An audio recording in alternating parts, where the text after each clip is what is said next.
the new variant's like 6 times more transmissible than the original one. Crazy.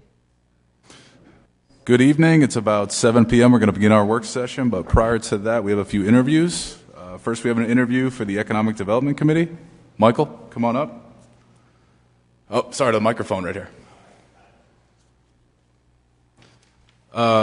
Michael, if you just want to tell us a little bit about yourself, a little bit about your background, your interest in serving on the committee here, and if you've been following along, maybe some of the strengths you see or weaknesses or challenges facing the board currently.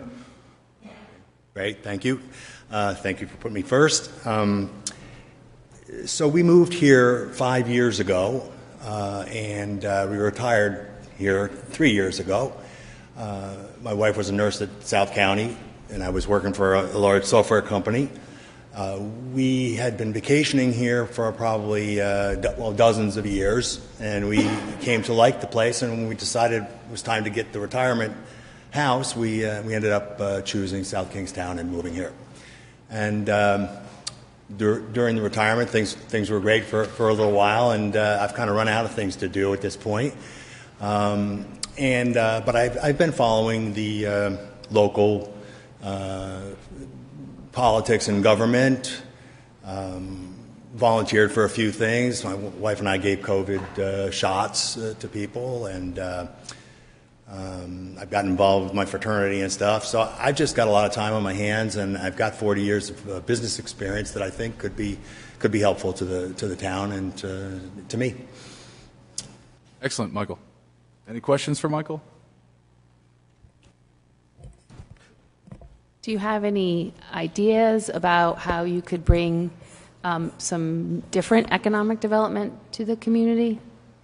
Yeah, I've thought about it some. I see that a few years ago now they did some kind of a survey about what businesses needed and that kind of thing. I've watched Quonset take off like a meteor, and of course URI's kind of around the corner, which I'm sure everybody talks about. And I had the opportunity to go to a meeting where the governor rolled out the 10-year plan out of the ashes of COVID. What are we going to do when we grow up? And they had this plan along all the different dimensions, economic development being one, and healthcare, and a whole bunch of things.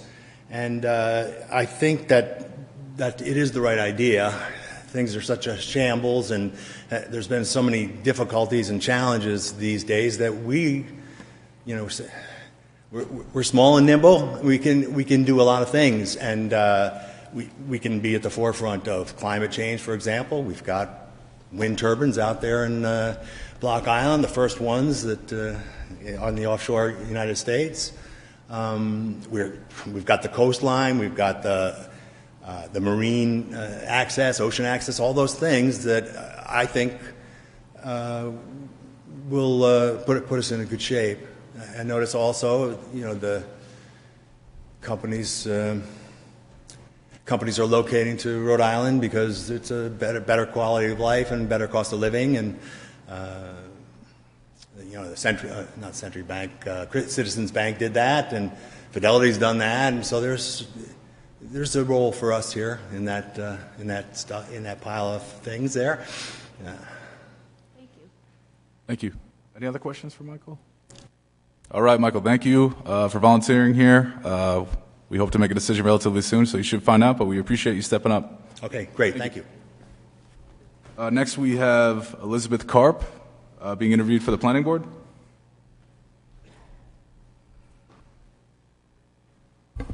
Good evening. Good evening. Welcome, Elizabeth. Thank you. I go by Liz. Oh, Liz, sorry. Elizabeth was when my father was really angry at me.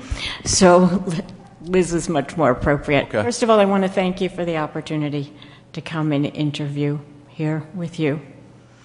Liz, thank you for coming. We appreciate your interest. Obviously, one of the bigger advisory boards to the council. If you could tell us a little about your background, your professional history, what you believe you can bring to the table as a planning board member, and then some of the things, weaknesses, challenges, and even strengths the planning board is working on currently or faces ahead. Sure. I'm an architect. I moved down here about 8 years ago when I decided to retire. Prior to that, I was in the Boston area, practiced architecture for over 40 years there, and in New Hampshire prior to that. I was on the zoning board in my town, Belmont, Massachusetts, which is a suburb west of Boston, west of Cambridge. I'm currently on the Affordable Housing Collaborative. I've been on that committee for about a year. And I just need to tell you a little bit of background about how that occurred. I received a notice, I don't even remember where, about a roundtable discussion last May. So it was on Zoom of the affordable housing, it was about affordable housing.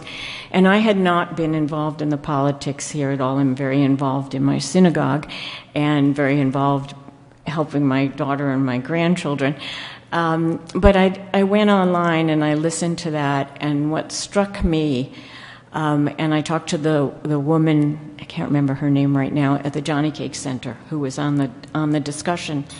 And I said, it's really easy to just say, hey, this is all very interesting. We need more affordable housing here. And we can just all go back to our lives. But what can I do? What more can I do? And so she suggested I apply to the Affordable Housing Collaborative, which I did.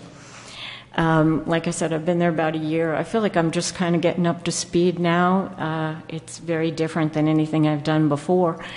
But then it was suggested that there was an opening on the planning board and that I apply for that. And the thing that's particularly interesting for me is I see it as more of what I've been doing with the Affordable Housing Collaborative, but being able to be in a position where policy is made and things are really implemented. I've never been really good at just sitting back and saying, yes, this is really nice. I need to see something happen. So that's why it's particularly interesting for me to think about being on the planning board. Let me tell you a little bit, and I'm sure I'm not going to tell you anything that you don't already know about architecture. Being an architect, as long as I have been, in many different types of architecture. I started out doing healthcare, hospitals and labs. Then from that, I worked for a firm that did mainly corporate, large, and they've usually been pretty large projects. But gradually over the years, I got into a smaller and smaller scale, and my last few jobs were doing housing renovations in additions. So I've seen it all, I've done it all, but the common denominator for architecture is making things fit in, making a design appropriate for wherever it's going to be, not just the exterior of the building, but the site design as well. And I think particularly here in South Kingstown, where we have the village model, which I think is just fabulous, it's so important that the housing, whatever the housing is, and it isn't just affordable housing, it's new housing, single family, multifamily, whatever the project is, it needs to be appropriate and it needs to be consistent with the surroundings. So that's one piece of it. But being an architect, I've always had to listen to many people who are pulling at the project. And I'm sure you've all experienced that. You've got the user who wants certain things, 1 bedroom, 2 bedroom, double car garage, patio, this, that. And then you have the regulations. You can only be so high, you can only be on such a size lot. Then you've got the builder and the developer that's trying to keep the costs down. So you have a lot of different pieces coming at you. And the one thing I've learned, a couple of things I've learned as an architect, is that you need to find a way to integrate all those voices, to listen to all those voices, and not judge them, but find a way to integrate all of the needs and find a way to balance everybody's needs. So it's not going to be perfect for any one group, but ultimately it will be a compromise and it'll work for everyone. And I think we have tremendous opportunities. Like I said, I've lived here 8 years. My daughter lives in Narragansett. I see what she's going through trying to buy right now. And I think we have a lot of opportunities to make our housing better, to provide a diversity of housing, which, I mean, across the country, people are talking about diverse types of housing. And I think here it's so important because we have URI and the renters. We have the single families. We have the multifamilies. There's a lot that we have here, but we also have amazing opportunities, and I can only speak to what I see because I haven't been that deeply involved. I mean, I see the commercial highway where CVS is, and if that isn't an opportunity waiting to happen, I don't know, what is. We've got Main Street, and I live right near Main Street, and I walk Main Street all the time. We've got Main Street with the retail and a lot of vacant space above Main Street, the retail. So that's certainly another opportunity. And also with all of the different village makeup, we have the opportunity to do different things in different villages. I have to be totally honest with you. I went through the planning, the comprehensive planning report for a week now. That's all I've done is gone through the planning report. And it's amazing. I mean, it is so comprehensive, it is so well done. But the thing that struck me is that the housing piece seems to be sort of the hinge pin of all of the other pieces. Economic development focuses on the housing. Recreation and open space talks about the housing. Land use talks about the housing. Not that we can solve it, but if we can get farther than we are now in providing diverse housing, I think we'll be a long way toward really enhancing just the beautiful, wonderful area that we have here. Thank you, Liz. I appreciate that very thorough response. Any other questions for Liz? She covered a lot here. Go ahead. I was just going to ask you, you brought up sort of that balance of the planning board and the conflicting interests oftentimes on a particular project. In general, would you say that planning boards should be more lenient in granting variances? I know as an architect you must run into circumstances where you are seeking a project that might come in conflict with some things, but what would you say the balance? Well, I think the balance for a planning board is that you have to know when to be lenient, and you have to know when the regulations that are in place are important regulations to follow. If you're too lenient, the regulations don't mean anything, and you have no framework for the design, okay? If you're too rigid, though, you don't have the flexibility to make the design fit. I'll give you an example. When I was on the zoning board in Belmont, Massachusetts, I was amazed because I applied to be on the zoning board because I thought that my design expertise and my architectural expertise would be valuable. And what I found is there were primarily lawyers on the zoning board. No offense to any lawyers who are here, but it was more the letter of the law. I mean, if this house exceeded the 35-foot vertical dimension, it was thrown out. If it exceeded the setbacks, the side setbacks or the front setbacks, it wasn't considered. And I had a hard time with that. And I know we have some flexibility built in to some of our planning regulations. I think a balance. It's all a balance. Thank you, Liz. Yep. Any other questions for Liz? Go ahead. No, I just wanted to thank you for your overview of yourself, and I think a lot of your past experiences will serve us well. Some of the projects coming down the way. The EMS building, so your experience in building with hospitals will be very helpful.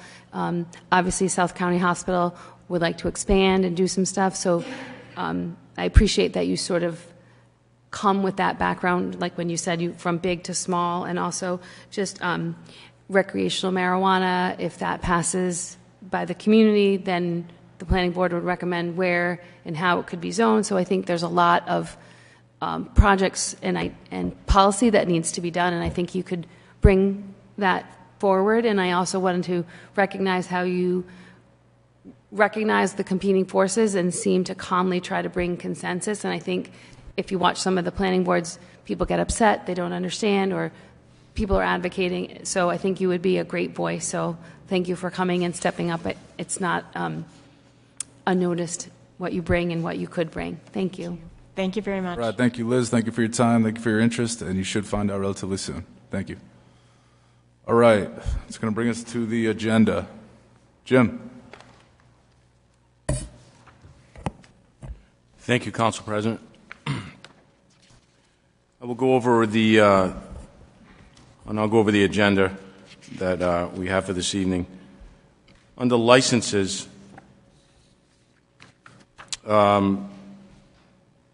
this relates to Theater by the Sea. There's the restaurant would require, is being sold and would require a new license issued to the new owners, and then the liquor license would require a transfer on that one.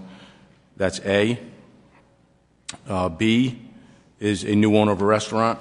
The Boss is being sold to a new owner, which would require a new license being issued there. Pretty self-explanatory on those two. The public hearing would go back, would relate to 6A. So 6A would go to 7A for the public hearing for the liquor license. Under communications, 8A, Ms. Joanne Esposito, who is chairing the 300th Anniversary Steering Committee.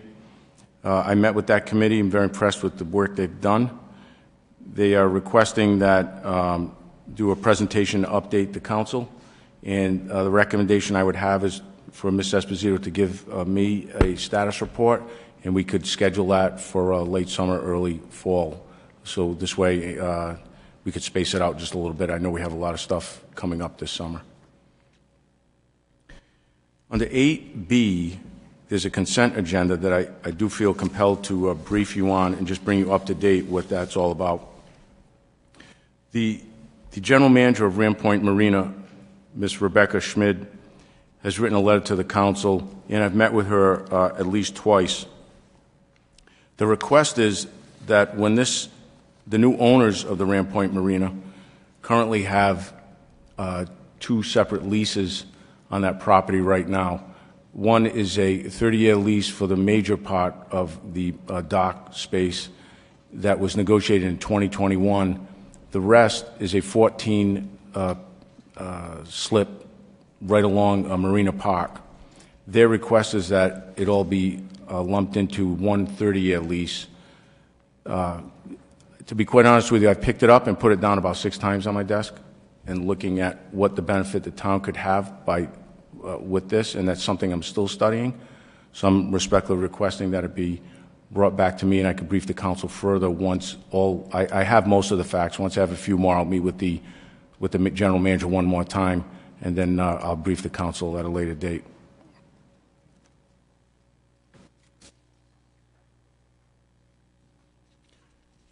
Under the town manager's report, I'll go over really 3 items there. One is going to be introducing the 3 new directors that were hired recently and started on July 5th. I think it's important for the council to see the quality of people that we've just hired. I think you'll be very happy with that. The second is a briefing to go over the status of the EMS building that the town plans to build. We're getting closer and closer every week, and that's a very good thing. Mr. Jamie Rabbit did a timeline for me, and I'll give that to the council. The third thing is a profile. Every month I'd like to profile a different department within the town. I think it really is an eye-opener for all the residents, taxpayers, and the council and myself as to exactly what each one of these departments does. I looked at Parks and Recreation this time.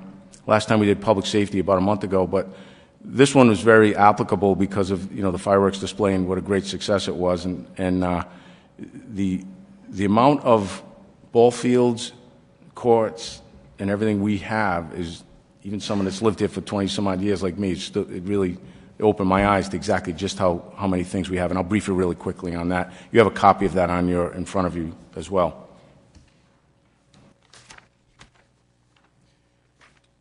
If we go to new business, 12A, B,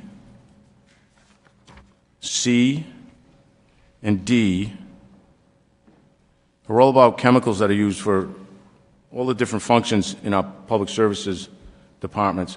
We have had some issues with vendors that we've had contracts with getting the material that we needed to purify water and everything else that we do in this town. And it's a national issue, it's a state issue, it's a town issue, because chemicals are in very short supply.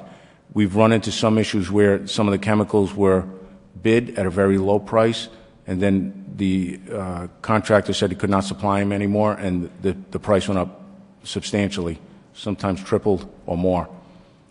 The Public Services has worked very hard to get us new contracts at a very fair price. And if there's any questions on that, Mr. Rich Bourbonnais is here to answer those questions.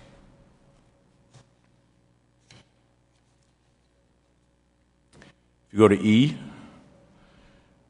that is an amendment to a bid about uniforms for facilities, water, wastewater, and public works. And I can go over the specifics on that if you'd like.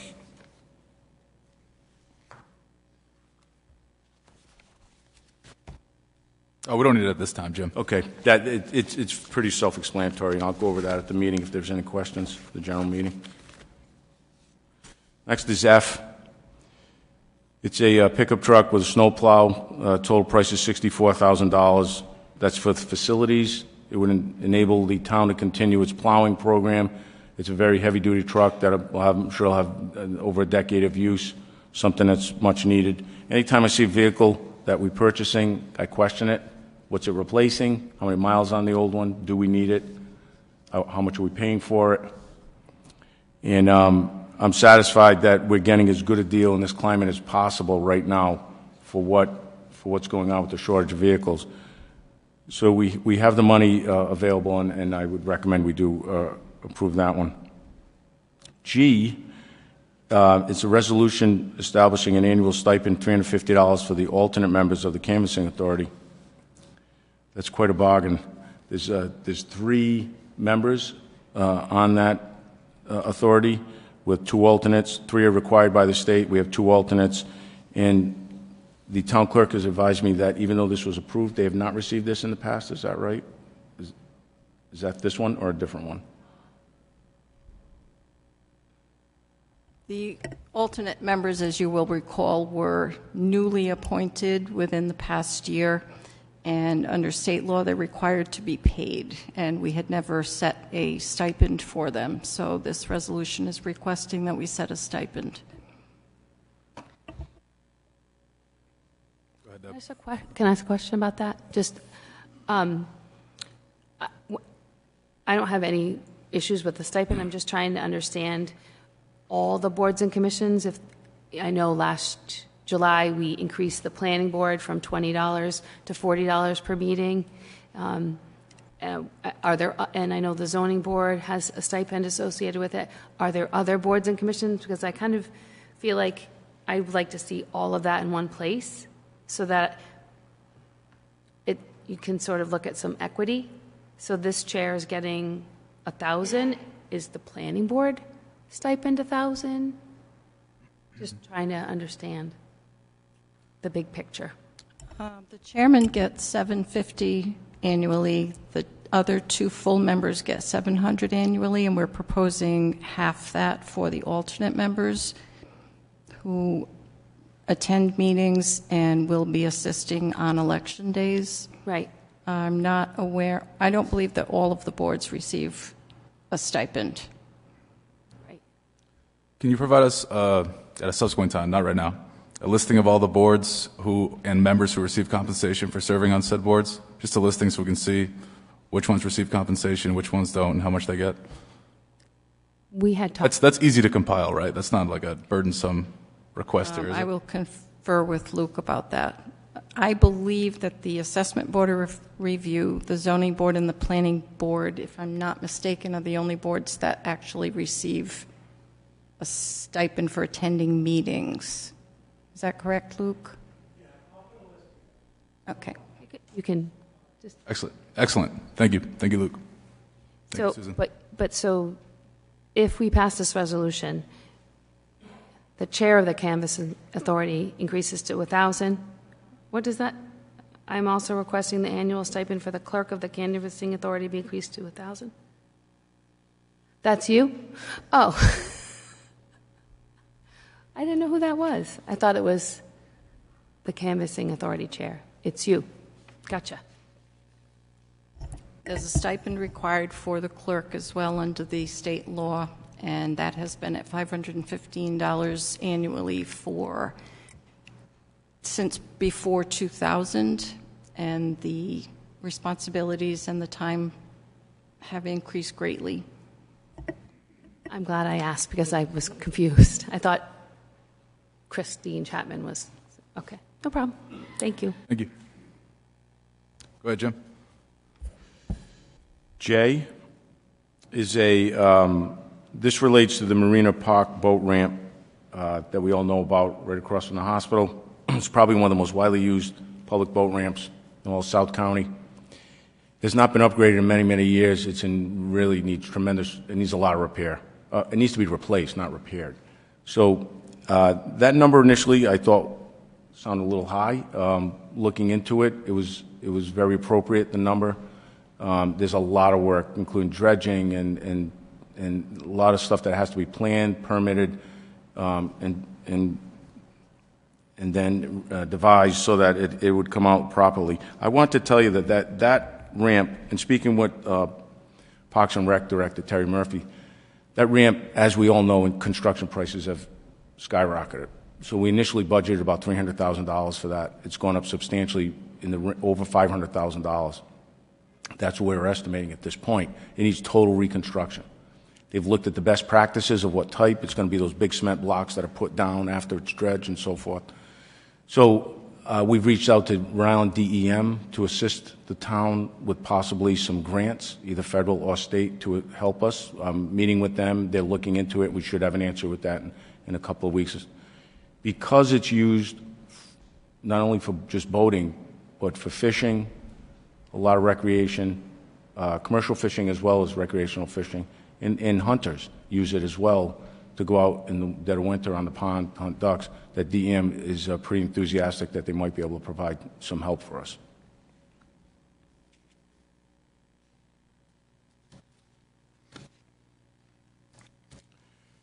K, this relates to the pilot for payment in lieu of taxes for the South Kingston Land Trust, and I would ask our town solicitor to answer any questions if you have on that. So this Mike, is, was this tabled from the last meeting? Is that correct? Continued, rather? it was continued. Yes. It was continued because I wanted to clarify the language a bit so that we understood what was happening. In the past, we've always collected taxes on 50% of the assessed value of the bond. That's where they do all of their activities and fundraisers, et cetera. They've since added 2 other buildings, which are really for management and carrying on the work that they do. And the issue was, well, are we going to require taxes or not taxes, but pilot payments, payment in lieu of taxes, those other buildings? And going back and forth with the land trust and understanding what those buildings were, the recommendation was to continue whatever the assessment is on the bond. That goes up every year. We split it, as we always do, and just taxed 50% of the value of the bond and not those other buildings. And I wanted this to be completely transparent and understood what was happening. So that's. Thank you, Mike. And during the meeting, I'll answer whatever questions may come. Excellent. Any questions? We've got about a minute left. All right, it's about 7:30, so we'll begin now. Welcome, everyone. About 7:30 p.m., Monday, July 11th, to our regularly scheduled town council meeting. First order of business is the pledge to the flag.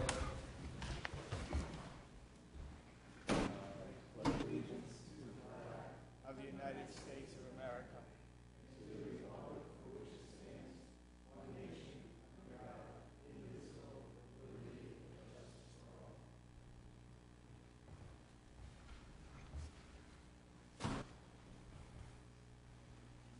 Next on the agenda is a land acknowledgement statement, which I will read.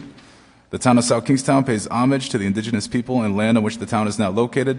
Let this acknowledgement serve as a reminder of our ongoing efforts to recognize, honor, reconcile, and partner with the Narragansett tribe whose land and water we benefit from today. Next, we have the roll call. If you would, Susan. Council President McEntee, Here. Council Vice President Collins, Here. Councilwoman Bergner, Here. Councilwoman Kelso is absent, Councilwoman Rose, Here. 4 members are present.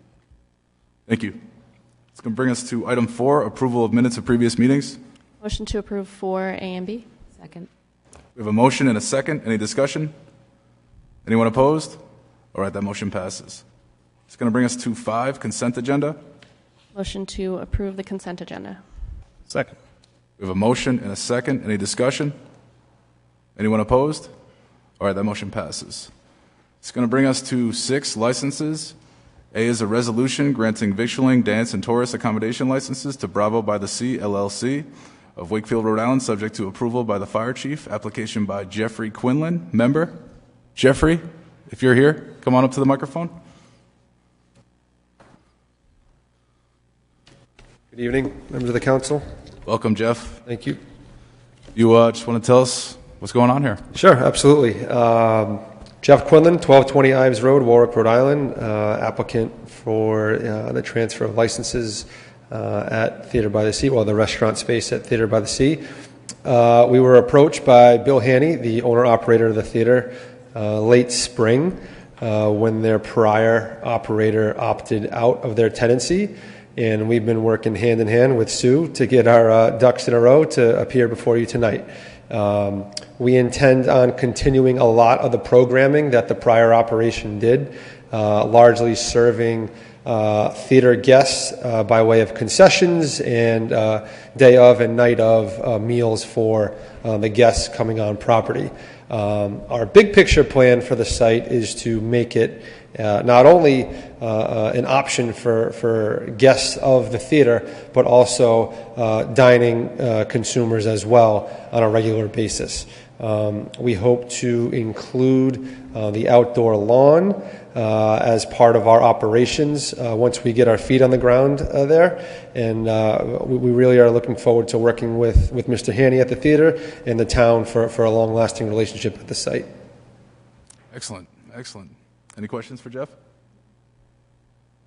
All right, do I hear a motion? Motion to approve 6A. Second. A motion and a second. Any discussion? Anyone opposed? All right, that motion passes. Good luck, Jeff, and we're going to take up your next item. Great, thank you. 2 items from now. All right, it's going to bring us to item B, a resolution granting a victualling license to Juanita Corporation, doing business as The Boss of Kingstown Road, Wakefield. Application by Narissara Kong Inn. If you're here, now's the time to come up to the microphone. Hi. How are you? Welcome. Do you want to tell us a little bit about the business? Now's a good opportunity. Okay. The business is a Thai restaurant, and we have the bubble tea. The address is 682 Kingstown Road. So that the is existing restaurant. Mm-hmm. So. All right. Any questions? Yeah, go ahead. So that current restaurant is the Thai Boss, right? The Boss Thai. Boss Thai, right Yes. next to the Subway. Java. Yes. Subway and the Java. Okay, and you're just taking over that restaurant? Yes. Great. And so it's going to be the same menu, the same hours? We will change a little bit. Yeah, we will add some a little bit. Okay. Excited to try the menu. I know. Do I hear a motion? Motion to approve 6B. Second. We have a motion and a second. Any discussion? Anyone opposed? All right, the motion passes. Good luck. I'm looking forward to it. Thank you. All right, that's going to bring us to item 7. 7A is a public hearing relative to an application for transfer of a license to keep and sell alcoholic beverages in South Kingstown in accordance with the general laws of 1956 as amended as follows. Class B Tavern Liquor License, transfer of a Class B Tavern Liquor License from Pamphilios Incorporated, doing business as Bistro by the Sea of Wakefield, Rhode Island, by Richard Paolo, President, to Bravo by the Sea, LLC, by Jeffrey Quinlan, member, of Wakefield, Rhode Island, for the first floor restaurant, gazebo for intermission, tents on tennis court, and 32-foot by 50-foot patio in accordance with special use permits granted by the Zoning Board of Review on August 15, 2007, and March 17, 2010, as further defined in a site plan on file in the town clerk's office. Said license is contingent upon the issuance of a certificate of good standing from the Rhode Island Division of Taxation, filing of a certificate of insurance evidencing required liability coverage, compliance with all town ordinances and regulations, the payment of any municipal taxes and user fees in arrears to the town, the correction of any fire code violations, and the satisfaction of all claims. Jeff, if you want to come back up. I think we get the overall gist, but if you want to just give us any more. Sure. Yeah. In terms of progress with the inspections and all the other contingencies you mentioned, we have handled a number of those. We do have a follow-up inspection with Department of Health this week, and we are looking to satisfy all other open items by the end of this week.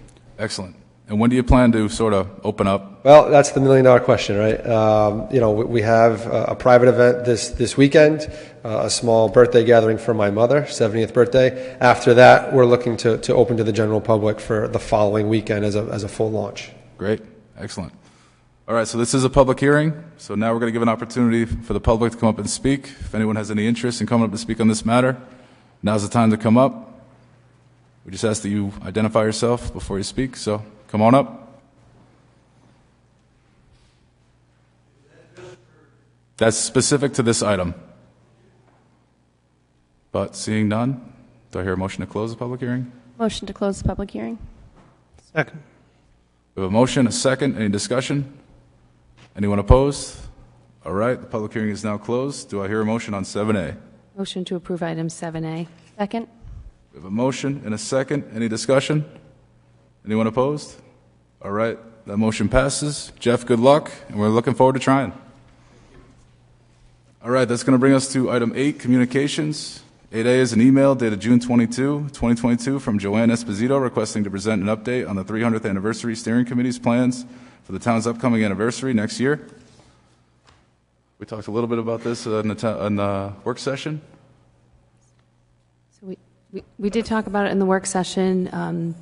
The committee chair, Joanne Esposito, met with the town manager, and based on the scheduling for the next subsequent meetings, we're looking forward to having the chair present in late summer, early fall. So, yep.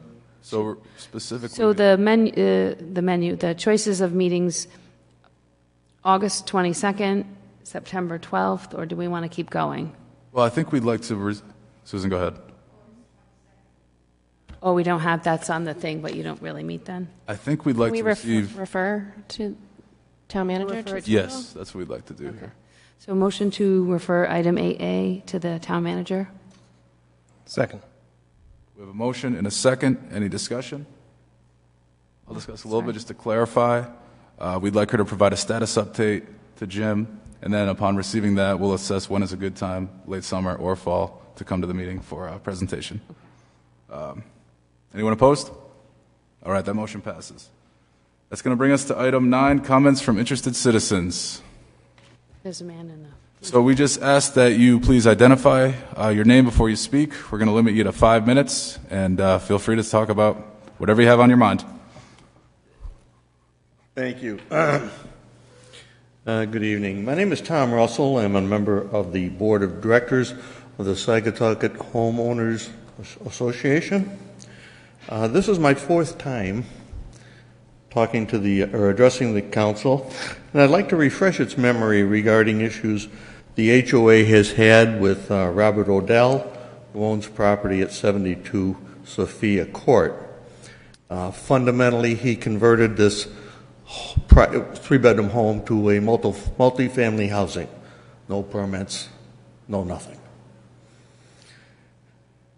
And so I've got 9 pieces of correspondence that I'm going to briefly outline that have been issued since 2020.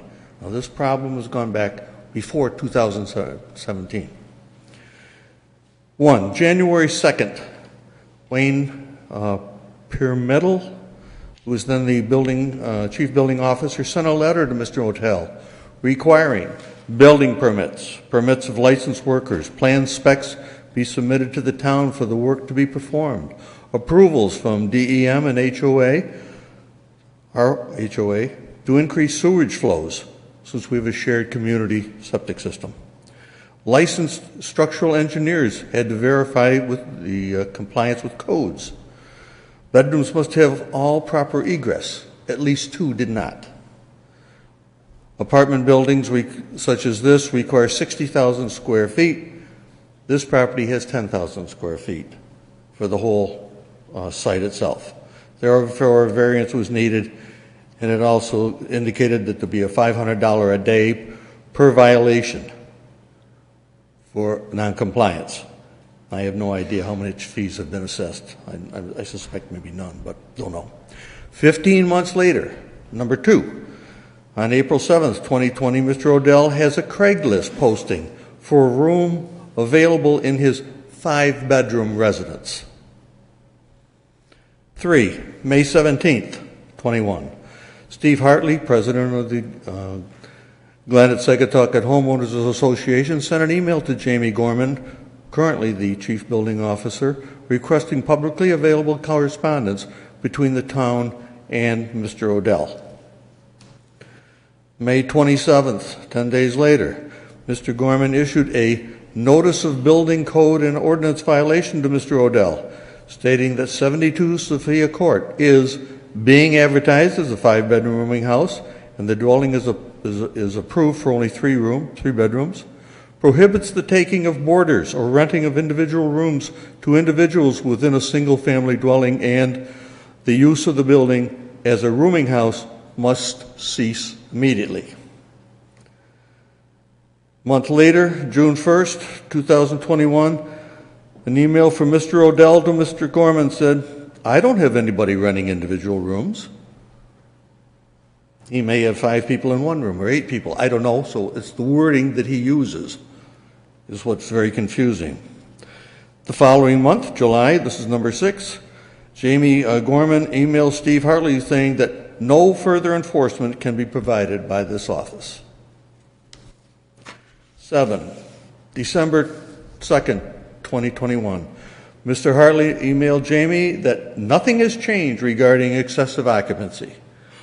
And he hand-delivered 106 photos of the same 5 vehicles constantly parked at 72 Sophia Court overnight for 3 months between the period of July 21 and October 21. Number 8, I emailed Jamie notifying him that there was still illegal on-street parking that continues. And number 9, February 1st, 2022, Jamie emailed Steve Hartley saying he would contact the town's legal counsel regarding further legal enforcement.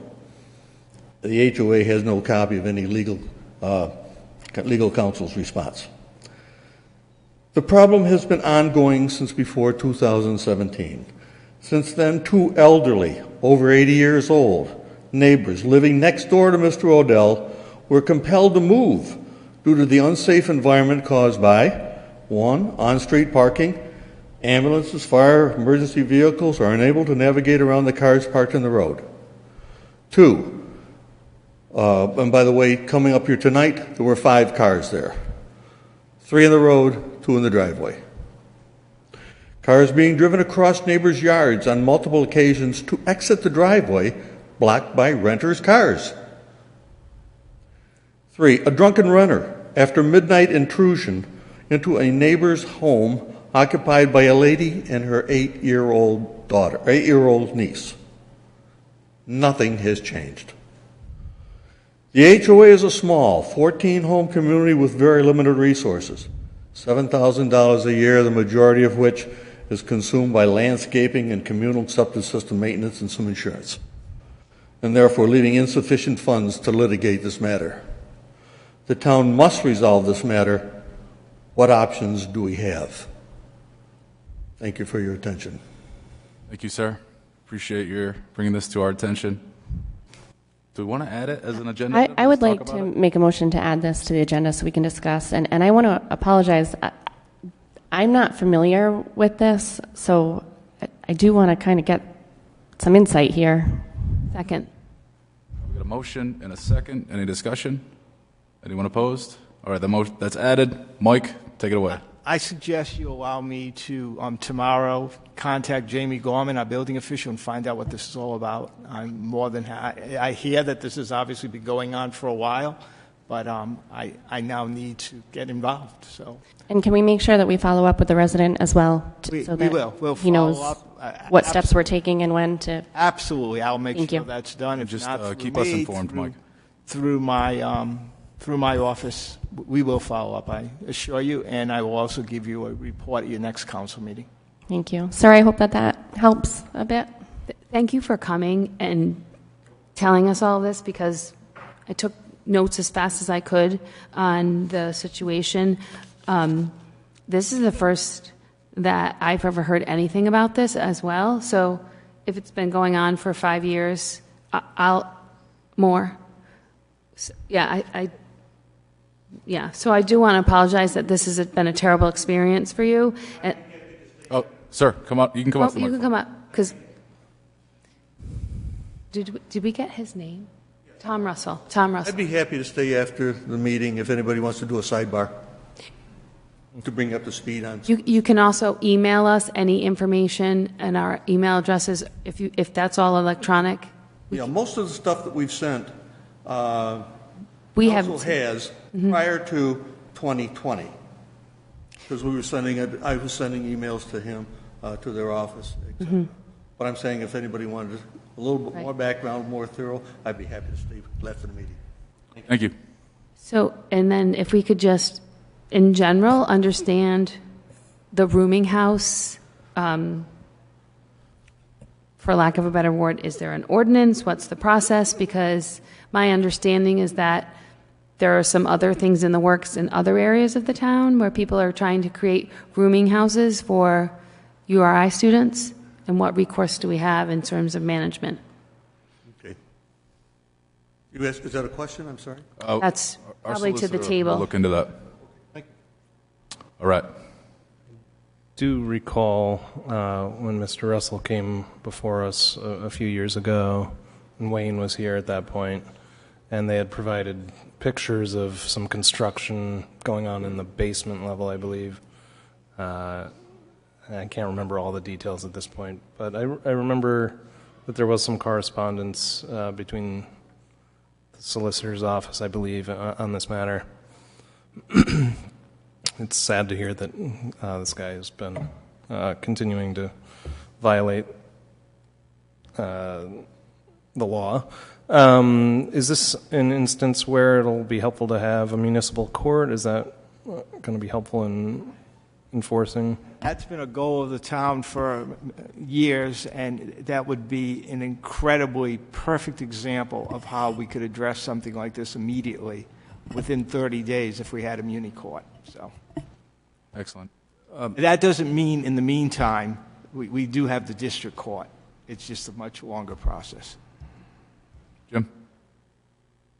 Council, I've sent you correspondence and some emails that we are researching a municipal court. That is, and it's going to pick up speed pretty soon. As we are going to go to different towns to research what would fit best for South Kingstown.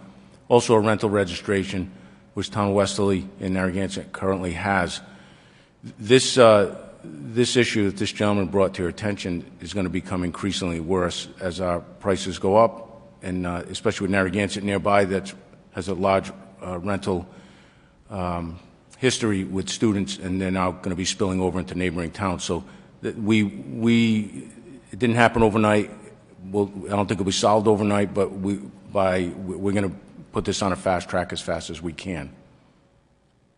Excellent. Thank you, Jim. All right. We're still in comments from interested citizens. If anyone else here would like to, Bob, come on up. Anyone? First come, first serve. Whoever gets the microphone first, got priority.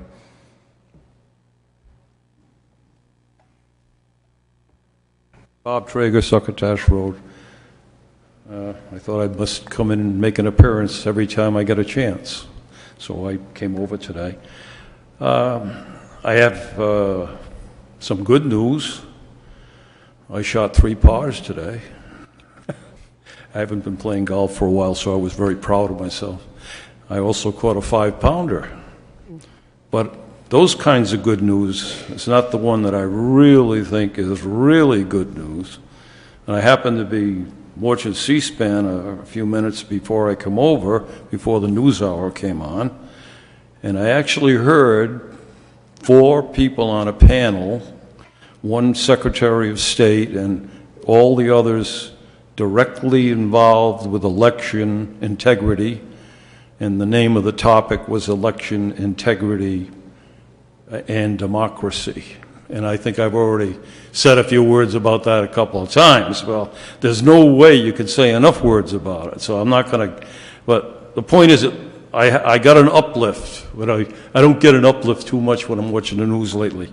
So I got a little, these people made some good comments about the workers, and I believe this is true, too, and here in South Kingston, especially true. It's true all over the country, that the workers that actually participate in elections have high integrity, and they're doing the best they possibly can to make elections fair and right. Unfortunately, as I said, one of the last things, we've got some people that are being elected to office that don't even care how the elections turn out, and we got to keep an eye on that one. And anyway, so that was some good news. This last presentation is very interesting because it brought to mind again, which I've mentioned before too, and it's no big deal that I've mentioned it, unfortunately. I wish it was a big deal. I wish I had more credibility. But, housing is a major problem around in the country. Not just, it might even not even be that big here. I'm not that sensitive to it right here. But it is, I don't know what you can do as a council on something like that. I realize that it's complicated and it has to do with money. And almost everything has something to do with money. So anyway, the other thing, and I don't know if I mentioned this before, but a week or so ago, there was a very good documentary on C-SPAN, on PBS. It wasn't C-SPAN, PBS. A 2-hour presentation on mental health. And I'd have a question for the committee. Do you think we're in good shape as far as the ability for young people and old people or anybody that has an emotional or a problem or drug problem or anything? Do you think they know the avenues they can travel here in South Kingstown? I know there's national lines to get help, but it's really everything I've heard about the killings and the murders. They all, if you probably all heard it too, I mean, it's about somebody that hasn't been listened to or hasn't felt that anybody cared about them. Or and this builds, and if people continue to ignore, anyway, I'm going to say one more thing, because there's no end to this stuff. But, the idea is there shouldn't be an end to it. That's why I think more people need to talk about it. It's only the reason I come over here. I wish there were 10 people getting up here before me. I want to hear what people have to say. That's what I come here for. That's why I come here. I hope that people will come and talk about what's on their minds. But I watched a quick little program a few days ago. I was in New Hampshire for a couple of days, and this was on, and it was a Shakespearean camp where young people signed up for it and learned to put on some Shakespeare plays. And I almost was crying at the end of it. I mean, it was unbelievable. what happened to these young people and the two people that were supervising this program. It's the kind of program that we'd have no more problems with people killing each other and kids doing any of that. If every kid could ever participate in a program like that, I'll tell you, it would, because at the end of it, everybody was hugging each other. And this was a several-week program that they're in, and they went through it. You have to see it to know what I'm saying. But the point is that there are avenues to travel that can be taken that can help people in need. And we're all responsible, and I'm ashamed of myself many, many times because I don't feel like I get out there and do as much of that as needs to be done. I'm no longer in the education, whatever, and I'm on a boat or I'm working on something. I'm still doing stuff. I do crazy things that some 80-year-olds do. I don't know. Maybe other ones don't do. I don't know what other people do. I just do what I do. But there's so much to be done, though. There's so much to be done, and they aren't things that you have to go some special place to do. They're the things we have to do in our own homes, in our own community. When you see something that's not right, say something. I'm done. All great stuff, but you are well past the 5. It's all right. It's all right. I'm done. Listen, I've got a guest right now at home, so I don't want this to be looked at as disrespectful, but I'm going to leave. I've read the program, and I know that there's probably nothing more I'll respond to. Anyway, thank you for what you do. Thank you, Bob. All right. Anyone else like to come up and speak? All right. Seeing none, we're going to move on. Next, we have the town manager's report. Jim? Thank you again, Council President. There are 3 items that I will speak about tonight. I'll keep it as brief as I can. A, we'll speak about the Parks and Recreation Department. B, update on the new EMS facility that will be going up in Matunic. And C, I'll introduce the new directors that were hired in the past week. Once a month, I'd like to profile a department within the town so that the residents can see the value they're getting for their dollars and where all our taxes go to. And one of the departments that I think is very applicable to profile tonight because of the July 4th fireworks and everything they've done is the Parks and Recreation Department. Director Terry Murphy is here, and she runs a department that has a total operating budget of $3,591,048. There are 20 full-time employees, which includes 4 National Recreation and Park Association certified Park and Rec professionals.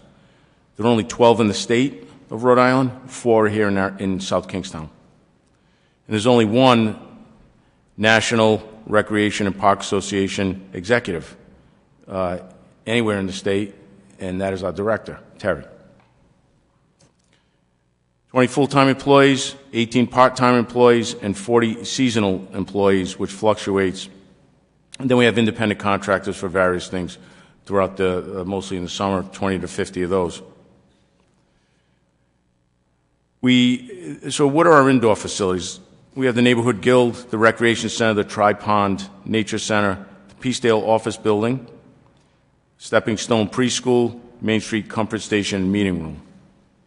Our outdoor facilities, 17 municipal parks, the William O'Neill Bike Path, the Town Beach, the Noise Farm property, which will be developed hopefully in the near future. A total of about 800 acres available for open space in our outdoor facilities. So what are our outdoor amenities and athletic fields? 5 baseball fields, 12 basketball courts, 3 performance areas, 10 picnic areas, 12 playgrounds, 8 soccer fields, 4 volleyball courts, 1 skate park, 1 dog park, a bike path that stretches for 12 miles throughout town, a disc golf, 1, tennis courts, 25, pickleball courts, 21, and restroom buildings, 9. Our program areas. We have athletic leagues, lessons, drop-in youth and adult, art, community events, youth programming, music, preschool, environmental programs, and summer camps. In the year 21-22, we had approximately 43,285 participants. During COVID, for a comparison, there were about 15,600, so it's good to see our town is getting back to the levels that we all remembered. Of course, there's challenges and opportunities everywhere. Staffing is a major issue right now, and keeping it fully staffed. The demand for outdoor park amenities is enormous right now and continues to grow.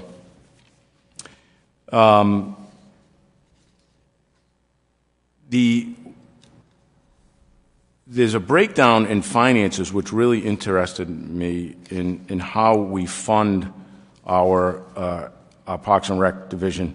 And I spoke with Terry because I had to give it a double take. Nearly about 50% of our budget comes in through other sources, which is great. The Neighborhood Guild brings in most of it, and if you look on the last page, you will see that the tax support is 0% of the total budget. So all the money that comes in is from non-tax revenue and grants that really runs the Neighborhood Guild, which is a tremendous asset, which costs about $715,000 to operate per year. The bottom line is this town is known for many things, natural beauty, good school systems, but really Parks and Rec is a major draw to this town. And like I said, we've all lived in this town for quite a while, but seeing the numbers of ball fields and pickleball courts and basketball courts and et cetera was really, truly inspiring to see all that's done with such a small staff when you think about it. There's no questions the employees of this department and their teamwork and professionalism is the reason, this town is so highly regarded for our open space and parks and recreation throughout the state. So I think it's a great, it's a great department to profile this month, very applicable for what we just went through. Excellent, Jim. I will say, Terry Murphy is here. Yes. Terry, we commend you for your work. You do an incredible job. You're a great professional. You have a great hold over the whole programs that you operate as Director of Leisure Services, and keep up the great work.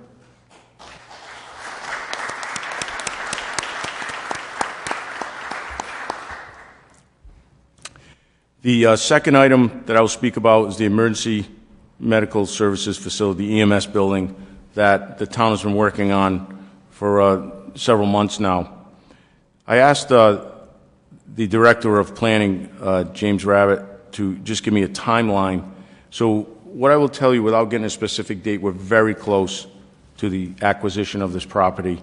The town solicitor and the land trust are working very close to get the final finishing touches on a purchase and sales agreement, and the purchase price will be $10,000, which was agreed to by the land trust.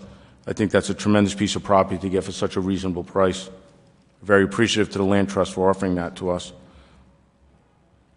The request for qualifications, architectural, the preliminary layout of the building, and the engineering and surveying will be ready to go 2 to 3 weeks. That's the RFQ, 2 to 3 weeks after the P&S is signed. The design will take about 2 to 3 months.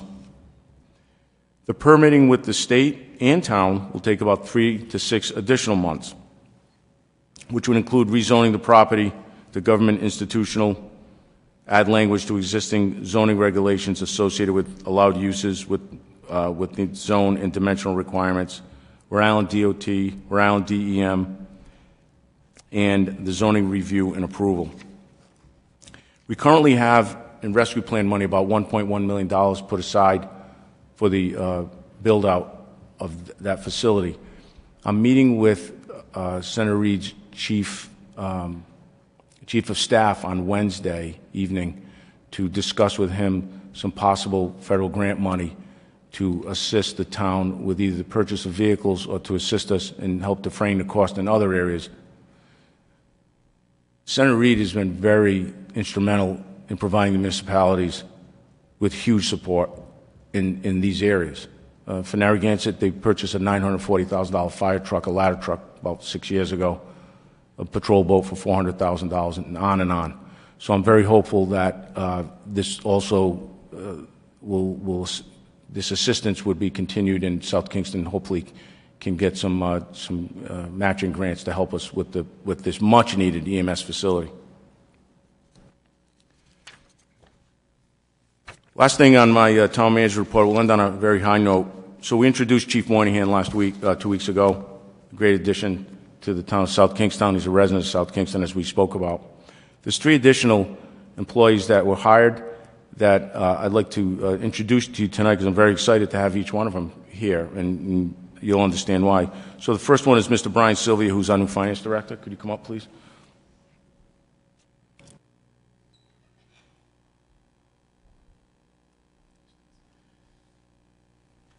Brian started July 5th. There were 14 total applicants. He has a bachelor's degree in accounting from Rhode Island College. He was chosen because he has a vast experience in municipal finance as a finance director in Warwick, West Warwick, and most recently Smithfield. He served as a tax collector, human resources, has a wealth of knowledge. When we were interviewing for that position, there were 4 members on the panel. And I walked out of the room to escort Mr. Sylvia out while we discussed. When I came back, I was the 4th one. The 3 of them had their thumb up. Said, hire him right now. So that tells you how confident we were in his ability, and he seems like the perfect fit for here in South Kingston. So, Brian, I'd like to publicly welcome you to South Kingstown, and thank you for coming on board.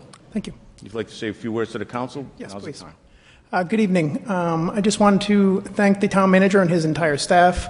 Their professionalism and how helpful they were during the application interview, and now the transitional process has been very helpful to me as I settle into the new role. I should also mention my staff. May only be into my 2nd week on the job, but it's very clear already that the town and now myself are very lucky with the team we have in place in finance. And finally, this being my first meeting, I look forward to working with all of you as well. Thank you. Awesome. Brian, just want to say welcome, cordially say congratulations. Thank you. We're looking forward to working with you. Critical role is the finances of the town, so as we work through the budgets and the budget season, we're going to be relying on you heavily, but that's a great opportunity for us to build a relationship with you, build rapport, and we're excited for you. So thank you. Congrats again. Thank you. Thank you, Brian. Next is the town tax assessor, Mr. Mark Capuano. Come on up, Mark, please. So there were 7 total applicants.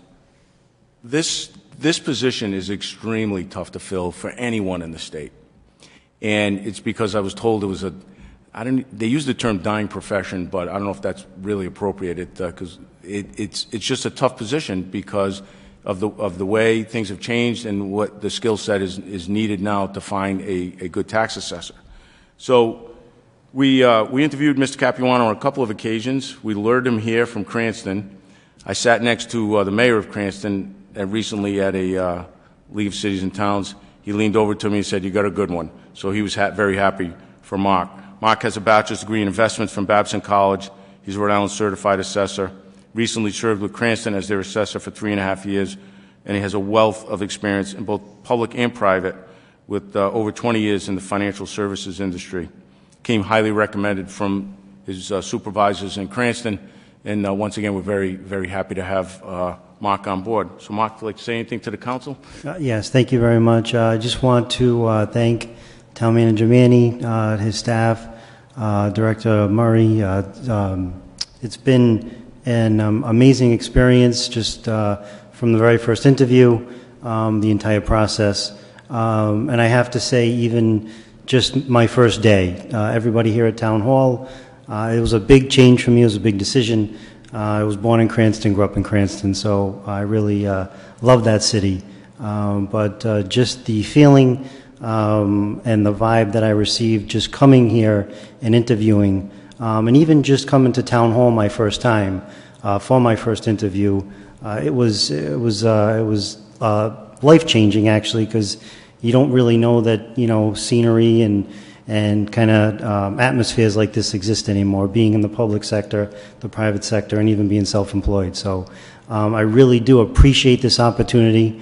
I am very excited. I really want to do the best that I can. I'm a proud parent of 2 children. My son is 18. My daughter is 16. They were very supportive with this move, commuting from Cranston every day. So, and as far as Terry goes with Parks and Rec, I have to say, I have a 3-year-old golden retriever, and I started bringing her to South Kingstown Dog Park when she was only about 8 months old.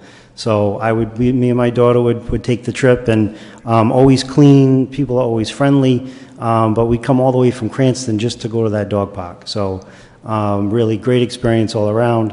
So again, very excited to be here. I definitely look forward to learning and working with all of you. And I can't thank again Town Manager Manny enough for the opportunity, and hopefully can help in the best that I can. Thank you. Congrats, Mark. Welcome. Finding someone to fill this position has been a challenge for us, so we're happy to find someone like you, very qualified. Hoping to have you for a while here in Town Hall, but thank you for stepping up, and we're happy to have you. Thank you. Have a good night. Thank you, Mark. Last, I will ask Mr. Richard Bourbonnais to come up, who's going to be our new Public Service Director. When John Schock leaves, some big shoes to fill. So we had a total of 6 applicants. We put a lot of feelers out. Engineers are very tough to find. They're staying where they are. And so we really had to look no further once we looked inside. Rich has impressed me from the minute I met him. He loves the town. He lives local in Narragansett. We won't hold that against you. That was a black mark for you. So, but all kidding aside, his personality, his work ethic was exactly what the town needed. His demeanor, dealing with contractors and everyone else. So we're really looking forward to having him on the staff in that position. I believe it's August 5th. He has a bachelor's degree in civil engineering and landscape architecture from URI, a master's in landscape architecture from Virginia Polytech State. He's a licensed professional engineer here in Rhode Island. And Rich, we're really happy to have you and be grown into this new role, and we're excited to have you. So please say a few words to the council. Thank you. I just can't say how grateful I am. I think I'm grateful for this opportunity, but I'm really grateful for the years I've had already. I've worked. The interview process was fantastic and very respectful and very positive, which was nice. My interactions with all the other staff in town, including Parks, and we'll talk about Parks, but has been just fantastic. Everybody's very supportive, so I'm really looking forward. John's, he's been here a long time, and it is awful hard to fill those shoes, and I don't know that I'm going to, but I've got a lot of respect for John, and I don't only consider him an office mate, but he's my friend, and it's bittersweet for me, I believe, but John's a great guy, and he's been talking about this a little while, and I wish him all the luck in the world. He'll be here next meeting, but again, I'm just very grateful. So thank you very much. Thank you all, and we'll see you again soon. Thank you, Rich. Congrats. We all know you. Internal growth within Town Hall is always a great thing, so we're happy for you. And we know you're going to fill John's shoes very well. So congratulations. Mr. Council President, there's one person I have to recognize that was really instrumental in the hiring. So it's Luke Murray, who's here as the Director of Administrative Services. He was like the resident headhunter. We looked long and hard and really beat the bush to find some really great qualified applicants. And he really helped me out a lot in finding some of the best applicants to go in any of these positions. It's very difficult right now to find applicants for any line of work, especially government. And but I'm very appreciative for his help. Very appreciative for these 3 great men that'll step up and fit right in Town Hall and hit the ground running. So thank you. And that's all I have for my manager's report. I will just say, these hires sort of round out the dream team, so to speak, that we've been building in Town Hall under Jim's leadership. And it's exciting to fill those roles with such qualified professionals as yourselves. We look forward to the progress you make in Town Hall, but ultimately it's only going to help further this town toward progress, and it's just a great moment to get these hires in place and done. But Deb, go ahead. Thank you, Rory. Welcome, Brian and Mark and Rich, to your new roles. I just wanted to just say there are 5 of us here. I feel like the 6th or even the 7th person in the room is the community, and you'll find that South Kingstown, I'm sure Rich knows, we have very engaged residents who come, ask lots of questions, really push for good decisions, and are very invested. And so you'll both come to realize we have a lot of engaged community members, and we just welcome the input that they give. And so you'll see, maybe that's unique to SK. I hope it's not, because I believe in public engagement, but you'll see a lot of people seeking information, asking really good questions, and being part of the process. And I just want to tip you off to that. And then I just wanted to recognize Manager Manny's been sending, he's only been here 60 days. I started to think like he's only been here 60 days, maybe 45 work days. And every week we get updates from Jim, and they're so interesting. It's really good information. There's not a lot, but some of the highlights were the EMS, and he's really pursuing grants. And every time I get them, I'm like, this is so interesting and so relevant. And I feel like we never had the breadth of information that we have, like a smattering of different departments, and I really appreciate that. I want to encourage you to keep doing that, because for me it's super valuable to even talk about those things. And I just wanted to say thank you to you as well for everything you've done to come so far in 60-something days. Thank you. All right. Any other thoughts before we move on? Okay. It's going to bring us to item 11, appointments. I move to appoint Liz Karp to the Planning Board.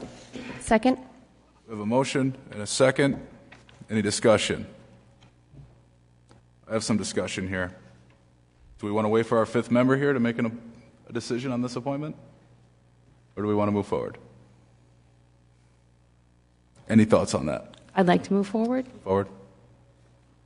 Would like to move forward. I think she's a highly qualified candidate for this position. Any thoughts from you, Abel? I'm okay with moving forward. All right. Susan, can you take the roll? Councilwoman Bergner? Aye. Councilman Collins? Aye. Councilwoman Rose? Aye. Council President McEntee? Aye. The ayes have it. All right. Do I hear anything on the EDC?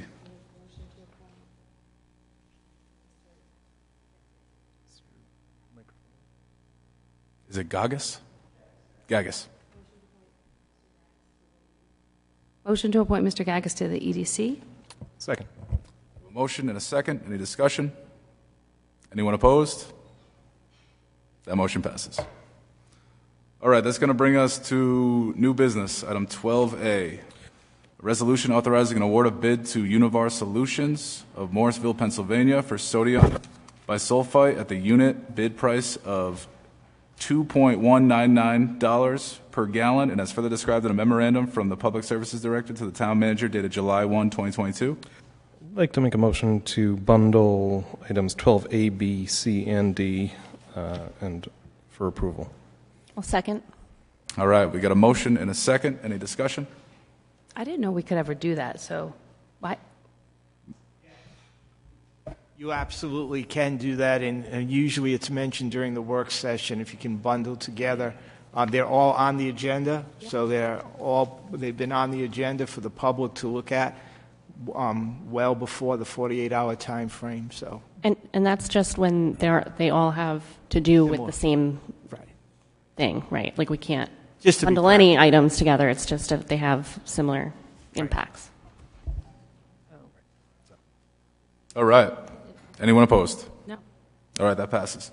It's going to bring us to item 12D, which is a resolution authorizing an award of contract to Atlantic Coast Polymer Incorporated We're going to move to E, rather. A resolution authorizing an amendment to an award of bid originally granted on June 12, 2017, and amended on September 29, 2020, and June 28, 2021, to UniFirst Corporation of Warwick, Rhode Island, for uniform leasing services at the unit prices bid for the period July 1, 2022, through June 30, 2023, and as further described in a memorandum from the Public Services Director to the Town Manager dated July 5, 2022.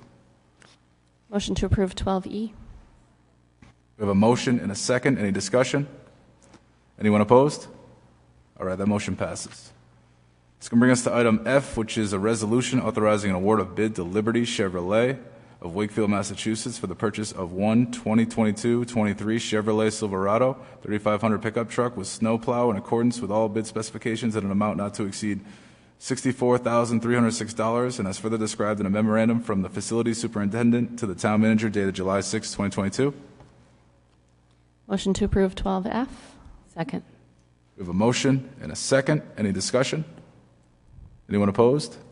All right, that motion passes. It's going to bring us to item G, which is a resolution establishing an annual stipend of $350 for the alternate members of the Canvassing Authority and an annual stipend of $1,000 for the clerk of the Canvassing Authority, as further described in a memorandum from the town clerk to the town manager dated July 6, 2022.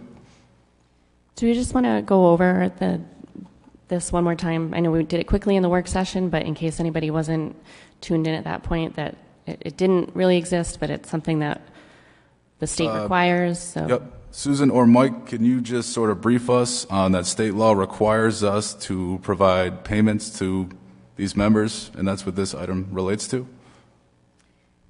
Yes, this is the first year that we have ever had alternate members on the Board of Canvassers, also known as the Canvassing Authority. Under state law 1783, I believe it is, they're required to be compensated. The chairperson of the board is compensated at $750 per year. The other two full members are compensated at $700 per year. It is proposed that the alternate members be compensated at half that, at $350 per year. Thank you. So motion to approve 12G. Second. We have a motion and a second. Any discussion? Anyone opposed? All right, that motion passes.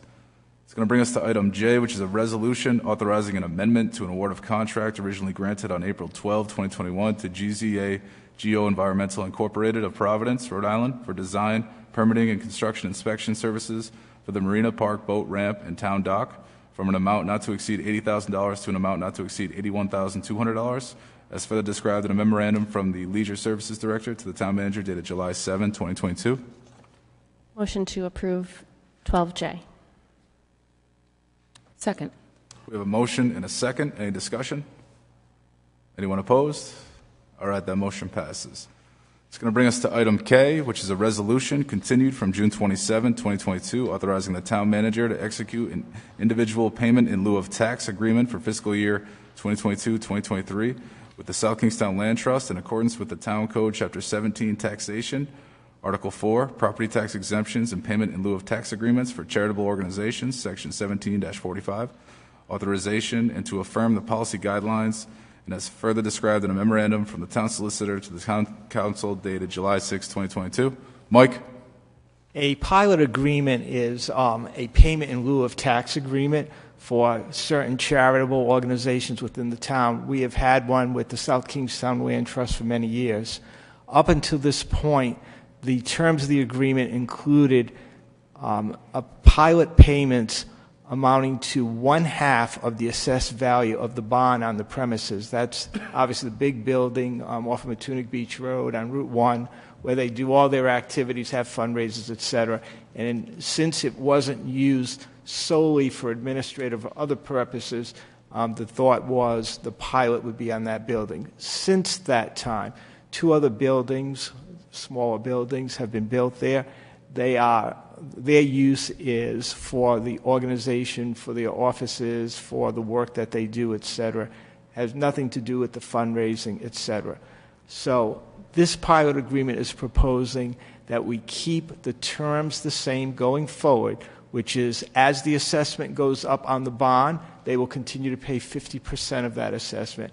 But the 2 new buildings will not be part of the pilot. In essence, there will be no pilot agreements in those 2 buildings. Based on discussions with the land trust, negotiations, et cetera, I believe this is fair. I think it accurately reflects the purpose of pilot agreements, and I would advise you to adopt it. Excellent. Thank you, Mike. Make a motion to approve 12K. Second. We have a motion and a second. Any discussion? Anyone opposed? All right, that motion passes. That's going to bring us to item L, a resolution extending the town's declaration of emergency adopted at an emergency session on March 15, 2020, and subsequently renewed on a monthly basis as shown on Exhibit 1 attached here 2. Do I hear a motion? So I anticipate that we might actually have a split vote on this one. I would say, I would ask Jim, obviously this is on the agenda because you recommend passage of it for reasons that potentially federal funding or other funding available for emergency situations becomes available. I think that's a good reason to continue passing this resolution. But also note that we are still in the middle of the pandemic, much as we choose to ignore that in many ways. There's new variants of this virus coming forward as we speak. The BA.5 has an R factor greater than measles, which is probably the most transmissible serious disease that we know of. So it makes sense to continue to pass this. I'll make a resolution to pass item L. We have a motion. Do I hear a second?